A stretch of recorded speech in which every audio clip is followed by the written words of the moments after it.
Assalamualaikum warahmatullahi wabarakatuh. Selamat pagi, apa kabar ayah, bunda? Semoga senantiasa dalam keadaan sehat walafiat. Pada hari ini kita sudah kembali melakukan aktivitas pembelajaran dari rumah. Mohon bimbingan ayah dan bunda untuk mendampingi putra-putrinya untuk melakukan kegiatan pembelajaran hari ini. Nah, ayah bunda jangan lupa juga untuk mengingatkan putra-putrinya untuk memenuhi protokol kesehatan dan selalu menjaga kesehatan agar terhindar dari penyebaran virus COVID-19. Nah, anak-anak sudah siap belajar hari ini? Ayo, jangan lupa cuci tangan terlebih dahulu menggunakan sabun pada air yang mengalir sebelum dan sesudah pembelajaran dimulai.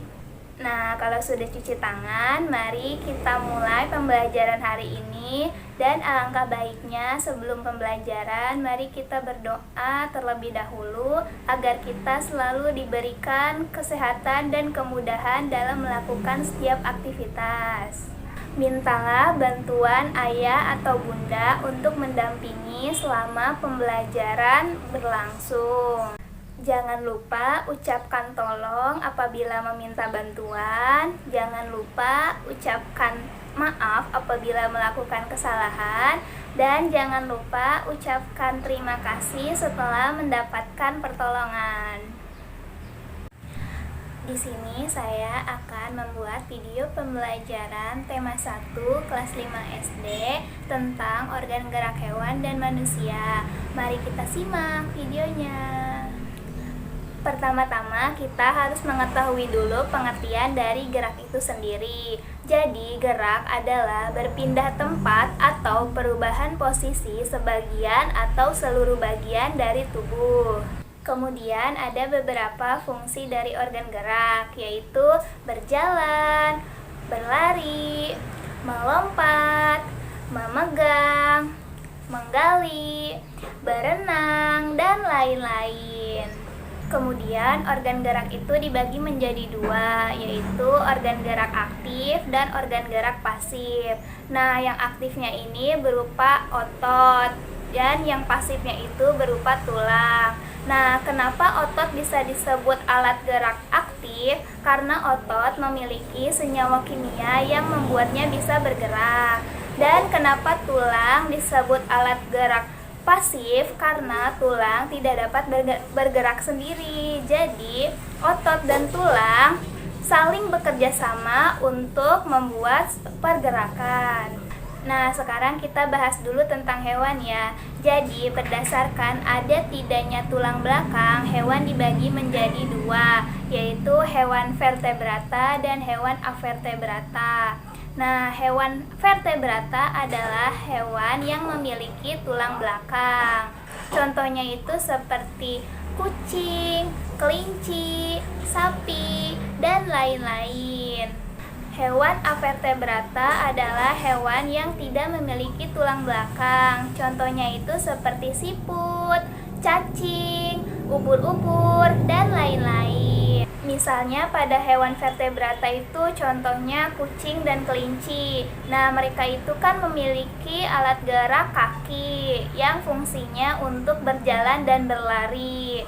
Kemudian contoh lainnya ikan. Misalnya ikan itu kan alat geraknya sirip untuk berenang. Kemudian contohnya lagi burung. Nah, burung kan alat geraknya itu sayap, yaitu untuk terbang.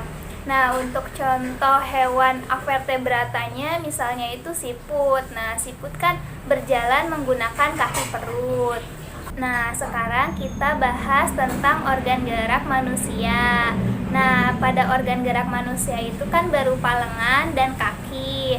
Nah, di sini saya akan menyebutkan apa saja tulang yang termasuk ke dalam tulang lengan dan tulang kaki. Nah, pada tulang lengan itu terdiri dari beberapa tulang, yaitu tulang hasta, tulang pengumpil, tulang lengan atas, tulang pergelangan tangan, dan tulang telapak tangan. Dan untuk tulang kaki itu terdiri dari tulang paha, tulang betis, tulang kering, tulang tempurung lutut, tulang pergelangan kaki, tulang telapak kaki, dan tulang jari kaki.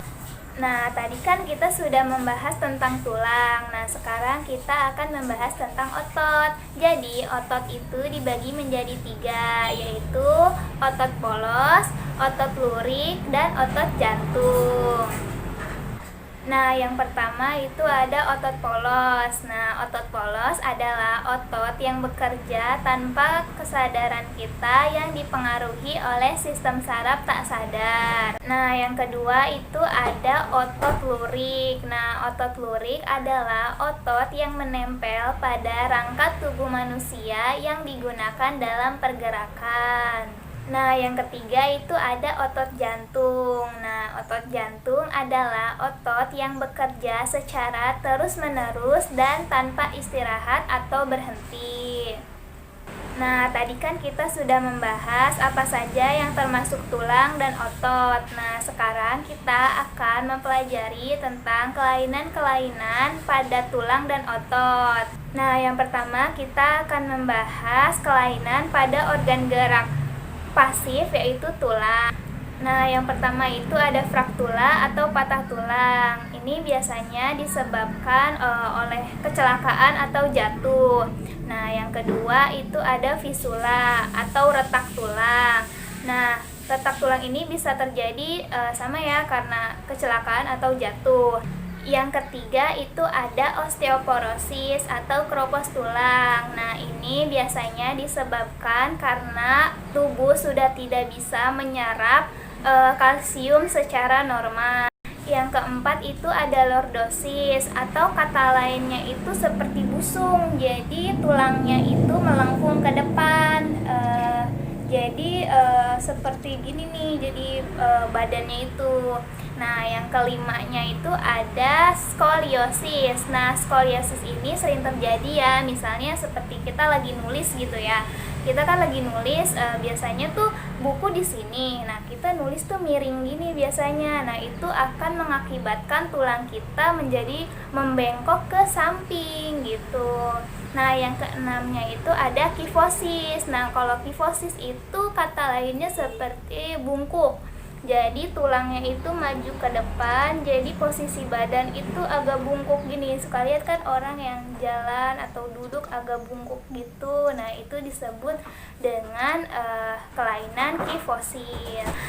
Nah, sekarang kita akan membahas kelainan pada organ gerak aktif, yaitu otot. Nah, yang pertama itu ada hipertrofi. Nah, hipertrofi ini adalah pembengkakan otot. Jadi kayak misalnya kerja yang terlalu berat itu akan membuat otot-otot kita menjadi bengkak gitu. Nah, yang kedua yaitu atrofi. Nah, ini kebalikannya. Jadi atrofi itu pengecilan pada otot. Jadi nanti otot-otot kita itu pada kecil gitu, tangan juga kelihatannya kecil gitu.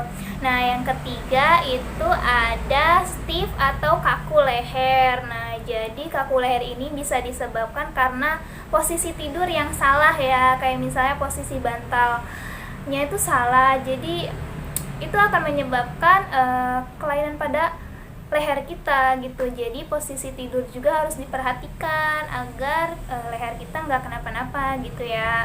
Nah, yang keempatnya itu ada tetanus. Nah, tetanus ini kejang-kejang pada otot dan biasanya disebabkan oleh bakteri. Nah, tadi kan kita sudah belajar tentang kelainan-kelainan pada otot dan tulang. Nah, alangkah baiknya kita menjaga kesehatan kita, kesehatan organ gerak kita, agar kita selalu diberikan kemudahan dalam melakukan setiap aktivitas. Dan alangkah baiknya kita menjaga organ gerak manusia itu sendiri seperti lengan dan kaki. Jadi untuk semuanya tolong jaga kesehatan ya. Nah, sekian video pembelajaran yang dapat saya sampaikan. Semoga video ini bisa bermanfaat dan menambah wawasan kalian. Dan kurang lebihnya mohon maaf. Wassalamualaikum warahmatullahi wabarakatuh. Dadah.